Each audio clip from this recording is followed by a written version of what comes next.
তাড়াতাড়ি করে রেডি হয়ে গেছি আর এখন বেরাবো। তো আজ কিন্তু আমার জীবনের একটা খুব স্পেশাল ডে।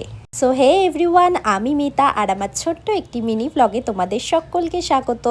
তো দিনটি ছিল 30শে জুন আর আমার আজকে একটা ব্র্যান্ড প্রমোশনের জন্য আউটডোর শুট ছিল। তো সেটার জন্য তো সকাল সকাল উঠে পড়েছি আর দেখি বাইরে প্রচন্ড বৃষ্টি শুরু হয়ে গেছে। তো ব্রেকফাস্ট সেরে এখন রেডি হয়ে নিচ্ছি। মনের ভিতরে তো ছিল অফুরন্ত এক্সাইটমেন্ট আর একটু ভয়ও লাগছিল। এতদিন তো আমি ভয়েস ওভার দিয়েই সমস্ত ভিডিও করেছি, কিন্তু এখন আমাকে ক্যামেরার সামনে কিছু কথা বলতে হবে, তো সেটার জন্যই আমার একটু ভয় লাগছিল।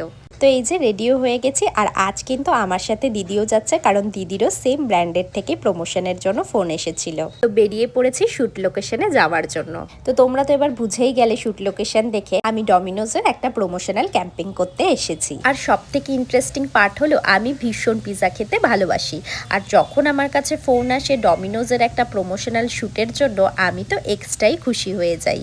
এটা ছিল আমার জীবনের প্রথম আউটডোর শুট, তাও আবার আমার ভীষণ একটা পছন্দের ব্র্যান্ডের সাথে। তো তখন সেই ফিলিংসটা না আর ভাষায় প্রকাশ করা যায় না। তোমরা যারা ভিডিও করো তারা হয়তো অনেকেই আমার সাথে রিলেট করতে পারবে।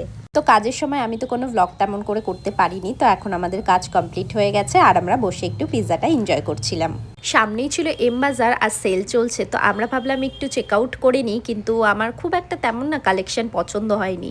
তো সেখানে বেশিক্ষণ আমরা আর ঘুরিনি, আমরা বেরিয়ে গিয়েছিলাম। So yeah, that's it for my today's mini blog. ভালো লাগলে লাইক করে দিও and don't forget to subscribe my channel. চলো টাটা।